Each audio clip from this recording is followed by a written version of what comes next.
பாருங்கள் ஃப்ரெண்ட்ஸ், இந்த காக்காவுக்கு கால் இல்லை, சரியாக உட்கார கூட முடியாது. இந்த காக்கா எங்கள் வீட்டுக்கு டெய்லியுமே வரும். பார்த்து பார்த்து பயந்து பயந்து சாப்பிடும்.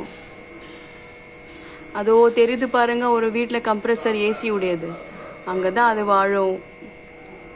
டெய்லியுமே வரும். இது எங்கள் வீட்டு செவரில் நான் அதுக்கு டெய்லியும் சாப்பாடு வைப்பேன், இட்லி. உங்களால் முடிஞ்சது எது இருந்தாலும் பறவைகளுக்கோ விலங்குகளுக்கோ உதவி செய்யுங்க. அவங்க சாப்பிட்டா உங்களுக்கு நன்மை தான் கிடைக்கும். இதனால் சரியாக உட்காரக்கூட முடியாது, சரியாக பறக்கக்கூட முடியாது. தன்னுடைய ரெக்கையை கொண்டு தான் அது அந்த உதவியோடு பறக்கும்.